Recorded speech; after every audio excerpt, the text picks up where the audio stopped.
What's up, ladies and gents? I'm Akuma, and welcome to Torment, Tides of Numenera. I have been so excited and just elated. Like, I could not wait for this game to come out. I backed this in a Kickstarter so many years ago, like probably two years ago or something like that, from the same creators of Wasteland, Torment, Planescape Torment, more specifically. And this is hopefully the spiritual successor to that game. They also did the Pillars of Eternity game, which I also did a couple of videos on. Not a lot, but ultimately decided it was way too long to actually do a full playthrough of the game. So what this video is going to be is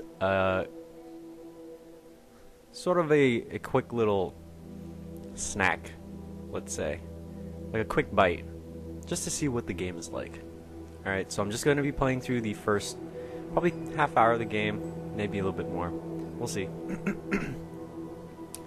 And yeah, I haven't played this game at all. It just came out today, and I'm really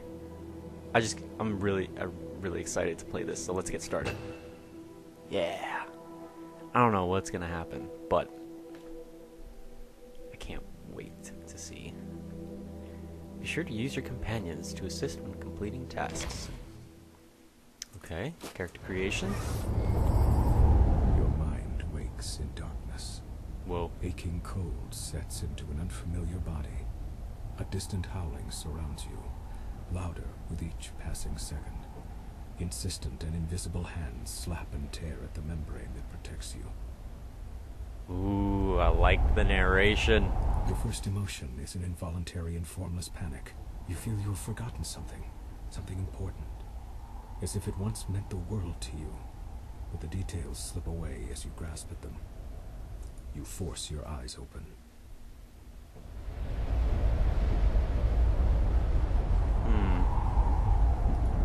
The body is... Let's look at us. Wait, you are wearing a form-fitting suit of some dark material. You recall that you were wearing something much more elaborate a short time ago. You have smooth, light brown skin, 5 fingers on each hand, 5 toes on each foot. Good muscles, strong but not bulky, and slim hips. Your palms are soft, as if they have not done much labor, but scars and burns on the hands and wrists suggest that you haven't always been careful. Why can't you remember this? Oh man. This is just like Planescape. Without warning, the cocoon that surrounds you shreds and tears away. You are falling. Above you, a small moon is slowly collapsing in on itself. The world is many kilometers below you. Oh man, that's so cool. Oh, that's loud. Oh my god. Catch the wind. Instinctively, you spread your arms and legs, and they respond sluggishly. You stop tumbling head over heels. Though you are still spinning laterally, that motion has calmed as well, and you have space to assess your situation, and perhaps to understand the predicament and the body in which you find yourself. We're just falling? What? Below you see a large landmass. A massive ocean dominates the rest of the visible globe, dotted here and there with island chains. Small moons, unusual structures, and strange machines rush past you in glittering profusion as you plummet toward the ground. Now you see that this appears to be a huge megacontinent, the only land of any size on like this side of Pangea. the world at least. Great inland seas and lakes dot the land, and curiously, regular mountain ranges march up and down and across. You are falling toward what looks to be a great bay, a sprawling city perched on its shore just to the north. Further to the north and east, you see a broad plain scattered with curious structures, visible even from this height. The northeastern portion of this land looks to be a desert, a strange blue dot like an eye in its exact center. It seems to hold a city in its watery grasp. To its west is a ring of huge mountains, surmounted by enormous carved peaks spewing magma into a central catch basin. Wow. What concerns you most right now is the bay below you. It's coming at you quickly. How can we slow the descent even more? Well, I don't know. I mean, from the description, it seems like all we have is ourselves, and we've already slowed ourselves down as much as possible by spreading ourselves out and trying to catch the wind, so I'm just gonna give up and dive. As the water rushes at you, horrifyingly quickly, you see a pair of figures standing near a small glassy dome. You're headed straight for it.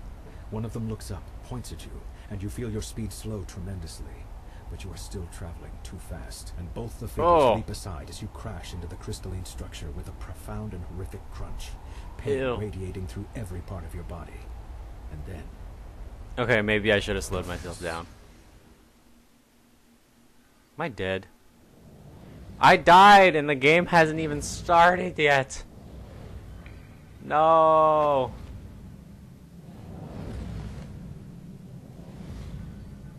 What the hell? Oh shit. Whoa. Wait, he actually like...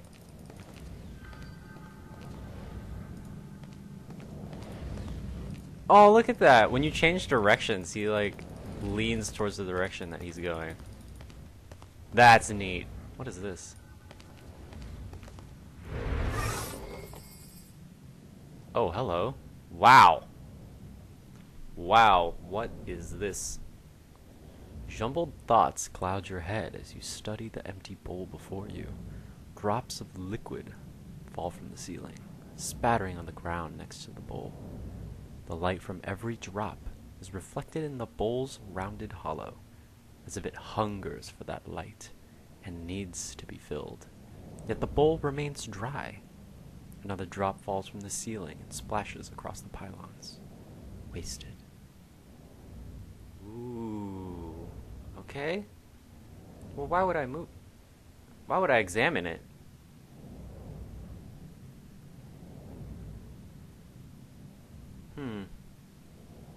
The bowl remains dry. Well, I mean, let's do something. Let's move it. Okay. You've encountered your first task. You have 3 stat pools: might, speed, and intellect, that you can spend to increase your chances of success. This is called using effort. Awesome. Gotta put some effort into moving this bowl. To more easily move the bowl in front of you, use left click to spend might for a higher level of effort. Don't worry if you fail this task. In Torment, failure often results in interesting outcomes. Yay! I usually hate failing in RPGs because it usually means you miss out on stuff. So I'm really glad that even if you like fail something, quote unquote fail something, that you're not going to miss out on a continuation of the story. It's just going to affect the story in a different way, I suppose. We'll see if that's true. Oh, we can only spend 3 might for an 85% chance? Why not? Actually, I'm gonna go with 65. No, 85. Let's just do it. Sweet. Oh no! I didn't mean to. Dang it. I didn't think that was automatic. Oh. Wow. That's beautiful. Oh shit, it's increasing more and more. Drop by drop, the bowl fills. Ripples spreading over the blurred outline of your reflection. A pale blue luminescence stretches into the corners of the room. Ooh. Hello? Are you still alive down there? We're up here. Build a path. Oh, okay. Let's build a path then. Zoom in. Can I interact with this thing? What does this do? Overturn the bowl? Why would I do that? I just worked so hard to like... I put so much effort and might into it. Why would I destroy it? As soon as you touch the orb, a memory floods in your mind. Or a memory floods your mind. You stand in front of a rusted door. The air is humid and dank. You've had a moment's respite from this water-logged hell. A bubble of stale air, your resting point. You've breathed water before, and you've lived decades beneath the waves. But this body's an air breather, and the constant pressure has been crushing you ever so subtly. Worse, your companion's mind seems to be wandering from the task at hand. He's a genius with machines, as you well know, but now he seems distracted. The device in his hands is covered in knobs, wires, and antennas. He believes it can get the two of you through the corroded door, but he's merely staring at it. Perhaps he's lost faith in his invention, but that is hardly your concern. This mission cannot be delayed. It must proceed. Deceive him by telling him that you've heard sounds of pursuit. Threaten him until he returns to the task at hand, or this is taking too long. Cast a spell, an esotery, to fix the device yourself. What is an esotery? I'ma do that. What happened? You mumble a few words, drawing power from the air around you until a solution appears in your mind. You snatch the device from his hands, rewire it, and shove it back at him. Oh, he says, examining your work. Sorry, I was trying to improve the thing. He waves the device at the door, and the stale air of your bubble freshens as the door swings open. A dark hallway lies beyond. A passage that links the water-bordered cells and the aquatic viewing area. What you seek lies there. Moments later, you're underwater again, your hands closing around a strange yet familiar artifact. You need it to complete something. It hovers above a pedestal, rotating in the dark water. An electric current runs through your fingers as your hand crosses the vertical plane of the pedestal, and an iridescent field coalesces so fast that the wave of pressure dazes you for a moment.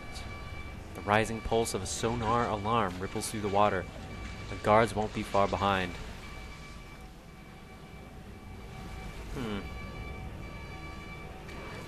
Use a device to stop them, one of the ciphers in your belt. Disable the sonar. Well, they already know we're here. So, let's go with 3. You run urgent fingers over the devices fastened to your waist, a fog rising in your mind. A few can be used against the darts, but will also turn your skin to synth steel or the surrounding water to boiling wax. Hardly ideal. What?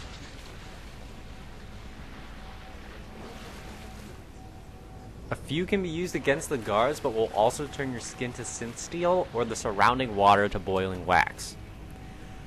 That sounds horrible. Finally, you find a small silver sphere. Setting the sphere in place, you kick desperately for the safety of a nearby alcove. The sphere whirls and unfolds into a spiraling vortex. The sphere at its center speaks a few polite words in an ancient language, and begins draining the surrounding water into itself with alarming speed. The approaching guards shout, then scream as they too are sucked into the whirlpool and ripped to pieces. Excuse me. You allow yourself a fleeting smile, but are all too aware that more alarms are going off in the distance.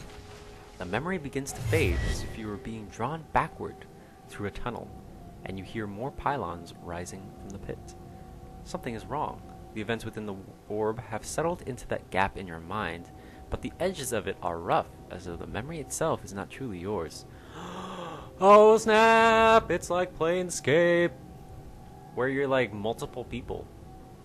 There's something else, a gust of sour air pulling at you, like a predator, inhaling the scent of its prey at the far end of a dark, whispering field.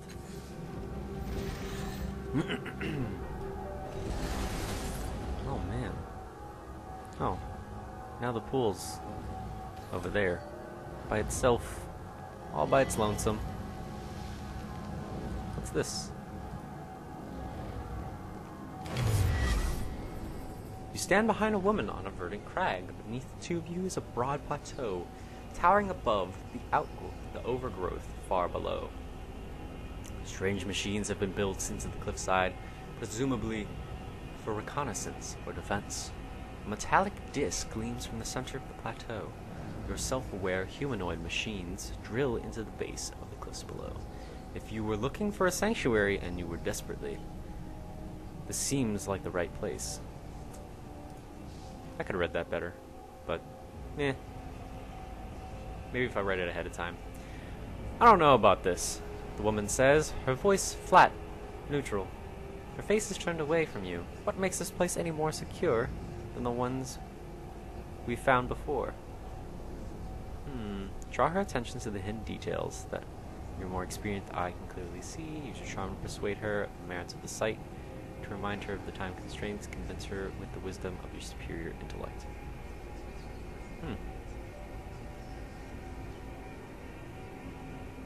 I like this one, number 1. Draw her attention to the hidden details that your experienced eye can clearly see. You shade your eyes against the bright sun so that you can point out the thin bands radiating out from the metallic disc. How the energy from those bands affects the local fauna, suggesting an enormous source of prior world energy. She thinks deeply. It's geologically sound? Have you run the sounding samples and checked the strata? No major caverns or weaknesses showed up on your resonance scans. She waits for your affirmation and says, "Alright, I'm convinced. The two of you sketch your plans for this sanctuary." Sanctuaries? The sanctuary. Drawing schematics and architectural diagrams. Then you descend onto the plateau to examine the open ground. The woman suggests having one of the servitors build a shelter for your time here. You try to draw one of the constructs away from its task, but it doesn't respond to your voice. When you lay a hand on its shoulder to reinforce your command, it whirls and strikes you across the face with inhuman speed. Turns back to its task, ignoring you. What the heck? Hey! Better keep that robot of yours in line. Your companion helps you rise, laughter in her eyes. It seems your construct has other ideas. Oh, it's mine? Okay. Use the Numenera integrated into the construct's body to overwhelm the behavior malfunction. Examine the construct for mechanical faults. Look for a deeper solution. Perhaps it's an effect of the metallic disc itself.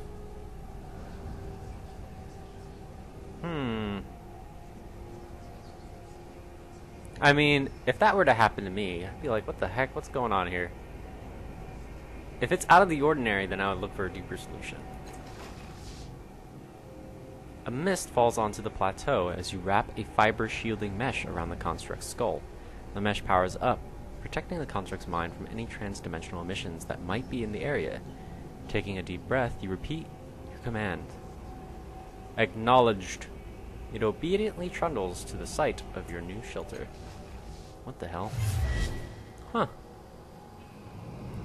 The image freezes, then fades. It works. And you feel the memory filling the gap in your mind. Block by jagged block. You stagger, clutching your head, reclaiming your memories. Hurts. And once more there's something else. Hairs lift, one by one, on the back of your neck. Something beyond this room can sense what you are doing, and is hunting you. Ooh. Oh damn, something's hunting us. We get to battle? Okay, so far it seems like there's a lot of... This is like really text heavy. If you're into like stories and like, you know, narration and imagination, this is your game. This is not like Pillars. Pillars is more balanced in terms of text, character interaction, story, battles. It's a lot more balanced in this sense. Planescape was also very text heavy, so I'm not too surprised that Numenera is. A vision of a city springs up around you, your city in flames and under attack. Her defenders have fought and died all day, and still the attackers keep coming. They fight as if your destruction were demanded of them. They care nothing for mercy, surrender, or plunder. What they want is blood. But you have brought a keen-eyed companion to the top of the tower. She has seen the way to stop the invaders. You need to get her to safety, and you need to rally your defenders. Oh, snap! But even as you turn toward the door of the tower, two of the attackers descend from a hovering machine. You don't have time to strike at them before they land. One is brutishly large, his weapon a vibrating axe. The other is slim, sheathed in glassy armor. holding a hilt with a sizzling invisible blade. Yo, that sounds super dope. Your companion backs away. She's too young to help. Oh no. Your enemies advance single file, confined by the parapet. Okay. Trade blows with the giant. You can handle it for at least a strike or two. Duck under the giant's swing and attack before he can strike. Fight defensively and figure out who presents the greater threat. Well,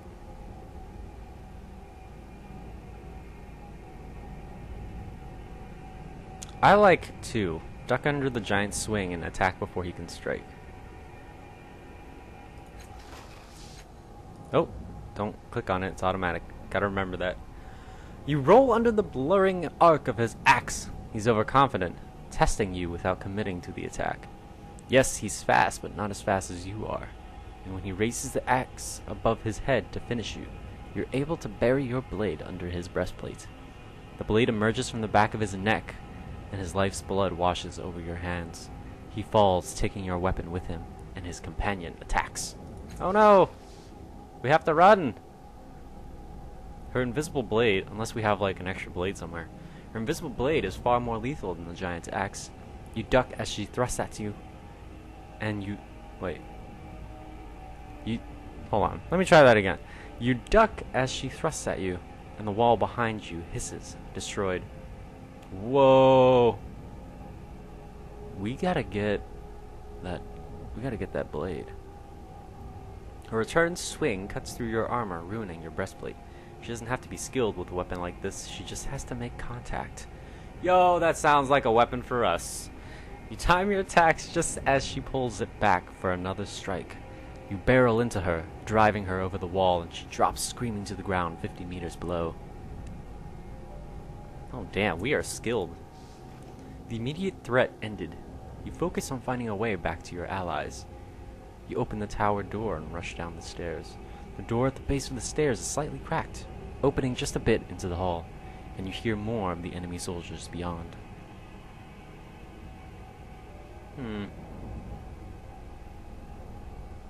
Wow.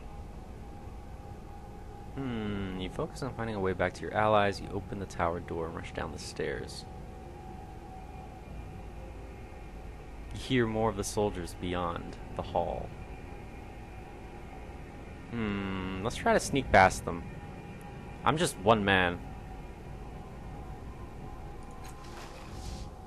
You press yourself against the gleaming door, easing it open, and your breath catches in your throat as it squeaks quietly. A sound like a bell in your memory. You pause, but the soldiers in the hall continue to talk. You push again, squeeze yourself through the narrow opening, and creep down the blood-stained hall. The memory begins to fade, and you find yourself back in your own body. Your temples throb with the racing force of your heartbeat, and the reclaimed memories blaze within you, like a bonfire on a mountain peak, visible to every predator for kilometers around. A tremor rocks the floor beneath you, as though a massive fist has struck the room itself. Swaying on your feet, you see frantic movement within the borders of a mirror at the edge of the room. Man, this is crazy. Hey, it's me.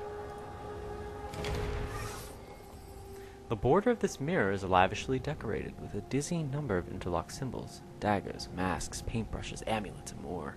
But that's nothing compared to what you see in the glass. You see a vast crowd of people, exact doppelgangers of you, shoving, arguing with, and fighting each other. Most are drab imitations of you, but a precious few are vivid and pull at your attention. Each of them bears an intricate pentagonal tattoo on their head. Pentagonal tattoo. In their eyes, their actions, you see the memories you discovered within the orbs, the choices you made, shining like distant stars. Your hand twitches at your side, and though some of the bright doppelgangers ignore you, an even smaller amount immediately turn to you, waiting for you to choose them and learn what you might become. A rumble shakes the room, and a slow vibration spreads from the darkness below, rippling towards the ceiling. The ceiling. Sorry. Ah. Okay, so. Rumble shakes the room. Slow vibration spreads from the darkness below, rippling toward the ceiling. Okay. Point at the doppelganger moving cautiously through the crowd. Point at the doppelganger with the mystical symbol on its brow. Step away from the mirror. Ooh, I like mystical symbol. That sounds interesting. The doppelganger shoulders its way through the crowd, casually donning an 8-fingered glove. What? Then it digs its fingers into the glass between you. With a grunt, it tears a hole in the surface, shaped like a pointed ear. Carefully, the doppelganger speaks an unfamiliar word into the ear, and the ground itself seems to turn, as if you are standing inside the door. The doppelganger has just opened. When you look around, the hole has disappeared. Nothing has changed, or has it? Wait, what?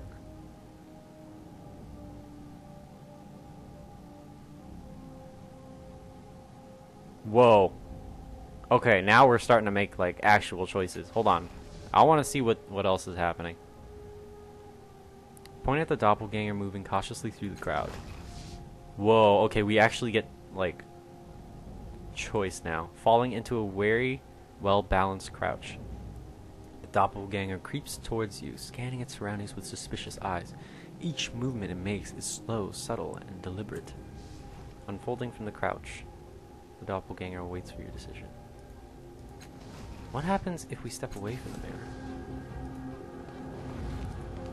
Is there anything else here that we can interact with? So I'm holding tab right now just to see if there's anything else on in this map that we can do. Nope. Alright, so it looks like we have to make a choice. Okay. I'm gonna go with the mystical symbols. Yes, that is who I am. Mystical. The remaining doppelgangers scatter for the edges of the mirror and vanish. Your chosen identity steps forward. Its appearance changes as it steps out of the rippling glass. Its face exudes intelligence and confidence. Shadows of several devices shimmer all around you. Technology of several kinds from a myriad of past ages. You get the feeling you, would be comfortable with all of it. The word nano sounds in your mind. Now, I'm assuming that these choices that we make during the story is going to shape our character. Like, this is part of the character building. All of this is character creation right now. Through the use of narratives and situations and stories. This is so cool. We get to choose. We basically, it's like choosing your stats, but through stories of your past self, it sounds like. All these different, or like multi-dimensional selves. All these different types of people that are you. But you, the one that you're playing of yourself, gets to choose which parts of those people you want to be. So I gained mystical. Normally I go with the sneaky thief type stuff. That's more like my style. But we'll do something different for now. Why not? Your doppelganger continues walking, stepping into you, filling you, making you whole. Your decision rings out into the cavernous room, awakening and unlocking vast mechanisms behind the wall. Suddenly, a grotesque noise rings through your shared worlds, like a bell if bells could rot. Something is coming. Restored to might. Oh shit. Something's coming! The mirror fades, leaving a dark open doorway. You take a deep breath and step through. Oh, snap. Hello. Oh, okay. Alright, here we go. Your choices in the memories and the mirror have begun to build your character, but now you have the opportunity to decide on a number of details. Oh, okay, I see. First, you can decide to change your type. Type defines the abilities and skills you'll be able to acquire as you advance. Oh, snaps. Alright. Now we get to really get into things. Might, speed, intellect. So obviously, because we chose mystical, we have intellect. And these resolve abilities here, or these effort abilities. I forget if they decide to go with resolve or effort. Probably effort. Yeah. These allow you to deal with things in the story in certain ways. So if a certain situation were to come up where you need to, say, bash a door open, you would use might from your might stat pool. But if you want to think of a way around that door, then you would use the intellect stat pool. Obviously that's a horrible example, but you get the idea. So I have 2 in heavy weapons, 2 in medium weapons, and 2 in intimidation. But I'm a mystical and I use intellect, not might? That's so weird. I have such a weird character. I have like all the skills of a berserker type, but like all my efforts are intellectual and not mighty. Concentration. So this is like a good example of how weird your characters can get, just solely based on how you handle situations and what you like to do in specific situations. So in that sense, it like really customizes your character to you. That is amazing to me. I'm pleasantly surprised. Really cool. Concentration mitigates penalties for equipped bonded artifacts. Novice. Every equipped bonded artifact confers a negative effect. Trained do not confer a negative effect. Both slots do not confer negative effects. I don't know what I want, to be honest. I'll probably just... Oh, I can't even choose. I'm a dummy. I'm so sorry, guys. Change character type. I'm sorry. This is going to be a long video. Holy crap. There's so much that goes into this. Nanos are sometimes called mages, wizards, sorcerers, or witches by the people of the Ninth World. Whatever they're called, nanos master the mysteries of the past to the degree that they seem to perform miracles using esoteries, spell-like invocations that combines gestures, command words, and psychic disciplines. They tap into nanospirits, numinous particles that fuse the landscape, to alter reality or learn things that they couldn't otherwise know. +2 into the intellect pool, 2 points to distribute to any pool. +5 health at each tier after the first, gains 2 abilities at each tier, can pick 1 lower skill at tier 1. Concentration increase, cipher limit increase, onslaught, which is an ability, uses 1 intellect, it's an attack ability. Choose a damage type, deal 5 damage to that type, and confer a minor additional effect based on the choice. Cool. What's a jack? Jacks are intrepid explorers and adventurers. They are jacks of all trades, hence the name, although the word also harkens back to fables all involving a wily, resourceful hero who always seems to be named Jack.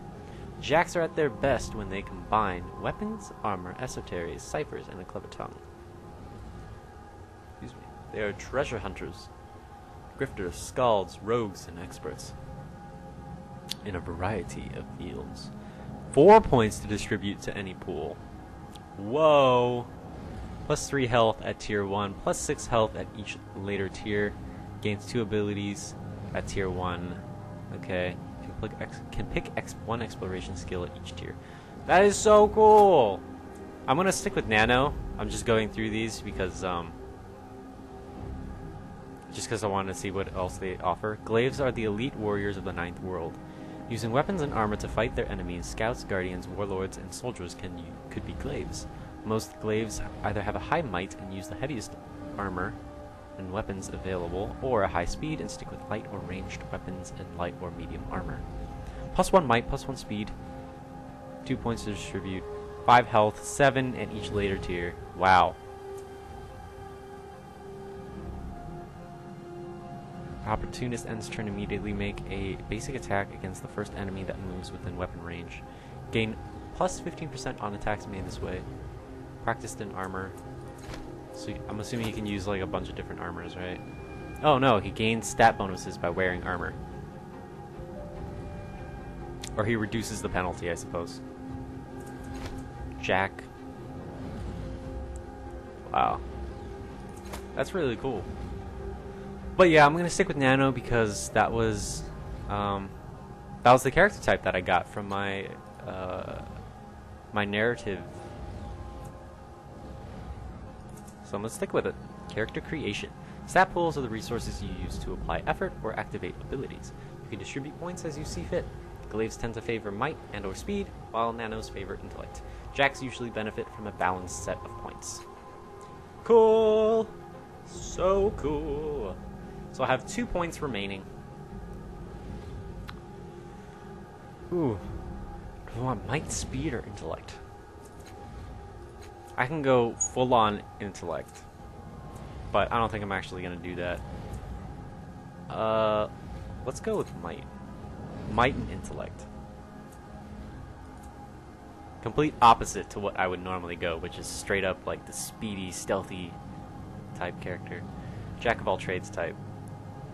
Abilities unlocked by your type can be active actions. Okay? Okay, so we can select our abilities, which can be active. Quantum Step. Teleport one ally to a point within range? What? That's so cool! What a great ability! I'm picking that one. I'm not even going to think about the rest of them. Scan thoughts. Surface thoughts of most people or creatures you speak with appear in conversations. Whoa. That is a narrative-based passive? I'm not even... I'll read the rest of these for you guys, but I'm not even going to choose anything else besides these two. Gain +1 training level in cipher use skill, allows you to carry additional ciphers. Adaptation, armor bonus, resistance bonus. Innervate, remove all negative petals. I suppose these are spells. 5 uses per day, active 3 rounds. Yeah. Flanked and lasting health, heals 6 points of health. Oh, it's a heal too. Alright, well I'm going to stick with these two, Scan Thoughts and Quantum Step. Most skills increase your chance of success on specific kinds of actions and tasks, but some give other passive bonuses. Each skill starts at the novice level. No points in either. And can be increased to 1 point, trained, and 2 points, specialized, granting greater bonuses at each level. Descriptors often leave some skills at the double red point and ability level, meaning they inflict penalties when upgraded. These return to the novice level. Oh, okay. I see. So this means that I can't use medium or heavy weapons, and I have horrible intimidation. So I'm not intimidating at all. That's what that means. Choose an exploration skill. That's so nice to know. Machinery. So I'm a novice at machinery. Knowledge machines, physical sciences, mechanics. Academic knowledge of the natural sciences and physical creatures. Huh. Wow. Or I could go mystical, which is neither physical nor natural. Strange or trans-dimensional creatures. That's very interesting. I'm gonna go with mystical. That seems really cool. Only glaives receive training in weapon skills. Oh, so I'm not a glaive, so I don't get to use weapon skills. Although you choose your descriptor from among the many doppelgangers in the mirror, you now have the chance to view the specific bonuses and penalties it grants. You can also examine the effects of other descriptors and choose a new one if you wish. What's my descriptor? You have a gift with the Numenera, especially with the stranger powers of the ancients. You're not as good with people, though. So... okay. I guess that's mystical? That's what that is?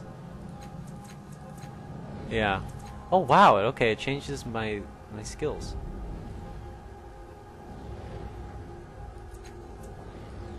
I'm gonna go with mystical. Intelligent, +2 intelligence. Learned intellect. Wow. Persuasion and deception take a hit. Healing skill goes up. Oh my god. Strong-willed, willpower. concentration, intimidation. Lore of machinery and perception goes down. Oh. Wow. Alright, well, we're gonna stick with mystical. This is your last chance to change the last cast-off's character type descriptor. Last cast-off.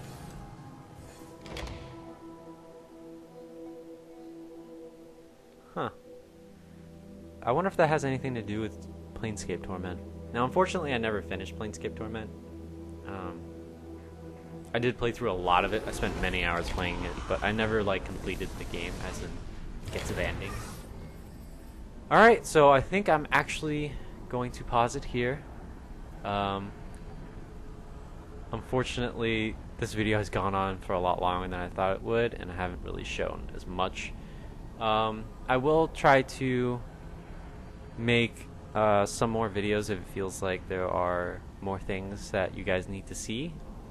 But my main objective really is to show you guys like what this game has to offer, and whether or not you guys think that this is the type of game that you want to give a shot, if you want to purchase it, and if you want to play that game, or if you just want to watch somebody play it.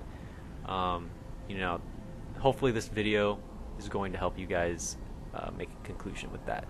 Alright, so I hope you guys have enjoyed the video, and you know, I hope you guys like what I'm doing so far, and I will see you guys in the next video. Peace.